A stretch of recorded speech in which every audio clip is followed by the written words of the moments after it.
یا عزا خانے کیوں سجے ہیں. شروع ہو گیا ہے سلسلہ. سوشل میڈیا پر ایک للغار ہے جی، ہر شخص کے زبان پر طرح طرح کی باتیں ہیں. کچھ تو سوالات صدیوں پرانے ہیں، مگر ہم جوابات بھی اس لیے دیتے رہیں گے کہ اللہ نے انسان کو نسیان سے بنایا ہے، یہ بھول جاتا ہے. یہ جو ہر سال ہم مجلس کرتے ہیں نا، ہر سال ہم ذکر کرتے ہیں، یہ اس وجہ سے بار بار دہراتے ہیں. یہ بار بار دہرانا اس لیے نہیں ہے کہ ہمارے پاس اور کچھ کہنے کو نہیں تھا، نہیں، تم بھول گئے تھے اس لیے ہم نے تمہیں دوبارہ یاد دلا رہے ہیں. غور فرمائیں عزیزان گرامی، یہ بار بار اب یہ صاحب یہ علم کیوں، یہ ماتم کیوں، یہ گریا کیوں، یہ نوحہ کیوں، یہ کالے کپڑے کیوں، یہ جلوس کیوں، یہ ذوالجناح کیوں، یہ فرش عزا کیوں، ایک کیوں کیوں کیوں کیوں کی ایک فہرست ہے. لیکن کوئی گھبرانے کی بات نہیں ہے. جیسے جیسے تمہارا شعور بڑھتا چلا جائے گا، ہمارے جواب میں بھی وزن بڑھتا چلا جائے گا. غور فرمائیں، ہم نے یہ ساری نشانیاں رکھی اس لیے ہیں تاکہ ان نشانیوں کے ذریعے سے اصل واقعہ یاد رہے. اصل واقعہ یاد دلانا ہے. یہ علم کسی علم کی یاد دلائے گا، یہ تابوت کسی نہ اٹھائے جانے والے تابوت کی حسرت کی یاد دلائے گا. یہ ذوالجناح کسی مجاہد کے جہاد کی یاد دلائے گا. یہ ماتم احساس، ضمیر کی بیداری، ذہن کی زندگی، وجود کی سچائی کا احساس دلائے گا. جہاں پر آنسو نہ ہو، جہاں پر گریا نہ ہو، جہاں احساس نہ ہو، جہاں توجہ نہ ہو، وہ جگہ کوئی اور ہوگی. چلیے ذرا قرآن مجید کی خدمت میں چلیں اپنے آج کے اس موضوع سے. قرآن ہمیں عزاداری کے بارے میں کیا تعلیم دے رہا ہے؟ کیا قرآن سے امام حسین کی عزاداری کی رہنمائی ملتی ہے؟ پہلے یہ بات روشن رہے کہ ہمارا کوئی عقیدہ قرآن سے ہٹ کے نہیں ہے. ہمارا کوئی نظریہ حدیث صحیح ہے پیغمبر سے نہیں ہے. ہمارا کوئی عقیدہ حدیث صحیح ہے پیغمبر سے ہٹ کر نہیں ہے. ہم جو کہتے ہیں ہمارے پاس قرآن سے دلائل ہیں.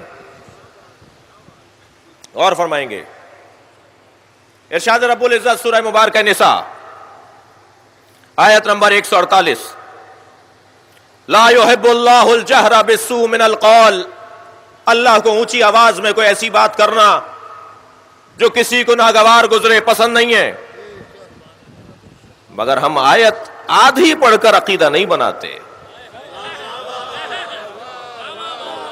قرآن مجید پورا پڑھیں گے تو نظریہ بنے گا، ورنہ خود اسی قرآن مجید سے ہمیں نماز کا انکار بھی ملے گا.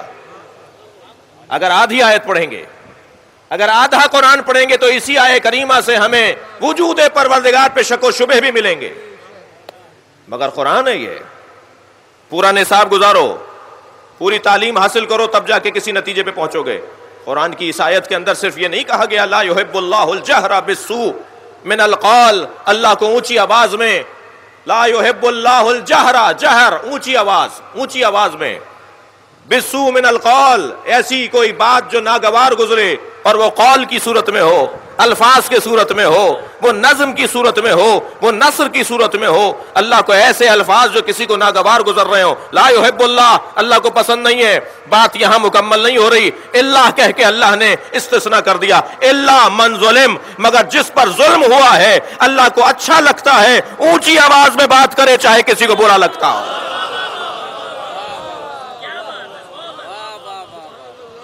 توجہ کر رہے ہیں؟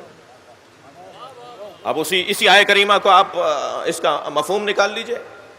یہ تو منطوق ہے نا، ہر کلام کا ایک منطوق ہے. میں جو کہہ رہا ہوں یہ منطوق ہے، اس کا جو برعکس ہوگا وہ مفہوم کہلائے گا. میں نے ایک جملہ کہا، یہ منطوق کہلائے گا منطق کی زبان میں، اور اسی چیز کا ایک مفہوم نکلے گا جو اس کے برعکس جملہ کہلائے گا.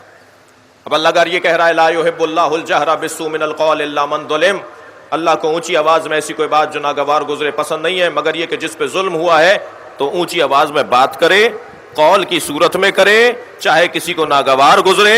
لا يحب اللہ نہیں، يحب اللہ، اللہ کو پسند ہے. اب میں یہیں پہلے مرحلے پہ اپنے انکم سن ساتھیوں سے سوال کروں کہ کتنا بیدار مذہب ہے، کتنا زندہ مذہب ہے، کتنا جاگتا ہوا مذہب ہے جو مظلوم کے ساتھ کھڑا ہے. کیا مطلب ہے ان مجالس کا؟ کیا مقصد ہے ان مجالس کا؟ اللہ اکبر. ان مجالس کا مقصد جو صدیوں سے ہماری مشق ہے، ہمارے بزرگوں نے ہمیں امانت کے طور پر دی ہے، اور یہ امانت ہمیں اپنے آئندہ نسلوں کے حوالے کرنی ہے. نہ ہماری وجہ سے عزاداری تھی، نہ ہماری وجہ سے ہے. ہمارا کام نوکروں والا کام ہے، مالکوں والا کام نہیں ہے. یہ جناب زہرا کا مسئلہ ہے، یہ سیدہ فاطمہ زہرا کا مسئلہ ہے. وہ جس سے چاہیں گی کام لیں گی. میرے اور آپ کے لیے عزت اور افتخار ہے کہ مجھ سے آپ سے کام لیا جا رہا ہے. مظلوم کے پیچھے کھڑے ہو جاؤ، ظالم سے نفرت کرو. مظلوم کا کوئی مذہب نہیں ہوتا، ظالم کا کوئی مذہب نہیں ہوتا. مظلوم مظلوم ہوتا ہے، ظالم ظالم ہوتا ہے. میرے مولا علی جب نہج البلاغہ میں آپ کا فرمان موجود ہے، جب شہادت قریب تھی تو آپ نے جو اپنے فرزندوں سے وصیت فرمائی ہے اس میں یہی فرمایا نا، اوصیکما وجمیع ولدی واہلی ومن بلغ کتابی بتقوی اللہ ونظم امرکم کونا للظالم خصما وللمظلوم عونا. اے میرے حسن حسین، اے میرے لال، میری اس وصیت کو سنو اور ان تک پہنچاؤ جو میرے اہل و عیال ہیں، اور انہیں بھی بتا دینا جو مجھ سے محبت کرتے ہیں، یعنی آج آپ اور میں. فرمایا کونا للظالم خصما، ہمیشہ ظالم کے خصم رہنا، ظالم کے دشمن رہنا، ظالم کے سامنے آ کے کھڑے ہو جانا. وللمظلوم عونا، اور ہمیشہ مظلوم کی حمایت کرنا. یہ پیغام ہے، یہ ہمارا لوگو ہے، یہ ہمارا شعار ہے، یہ ہمارا نعرہ ہے. مکتب اہل بیت کا ٹائٹل یہ ہے، اہل بیت کے چاہنے والوں کا عنوان زندگی ہے. ہو نہیں سکتا کہ کوئی اہل بیت کا چاہنے والا ہو اور وہ مظلوم کا ساتھ نہ دے. ہو نہیں سکتا کوئی اہل بیت کا چاہنے والا ہو اور ظالم سے نفرت نہ کرتا ہو. قاعدہ قانون یہ کیا ہے؟ مجلس اعزا، تاریخ بشریت میں سب سے بڑا ظلم کربلا میں ہوا ہے. اس لیے کہ توجہ چاہوں گا اہل دقت سے، اس لیے کہ جب کسی چیز کی بڑائی یا اس کی کمزوری پر بات ہوتی ہے تو کیفیت کو بھی دیکھا جاتا ہے اور کمیت کو بھی دیکھا جاتا ہے. کربلا میں نفوس تو شاید 132 شہید ہوئے، یہ کمی اعتبار سے تو تعداد 132 کی ہے، مگر کیفیت کے اعتبار سے کتنا وزن ہے، کتنا سنگین ہے یہ خون جو کربلا میں گرا ہے. ممکن ہے کوئی سا کہے جی 132 افراد کے لیے آپ صدیوں سے رو رہے ہیں. تعداد پر بات نہیں ہو رہی، تعداد پر بات نہیں ہو رہی، بات کیفیت کی ہے.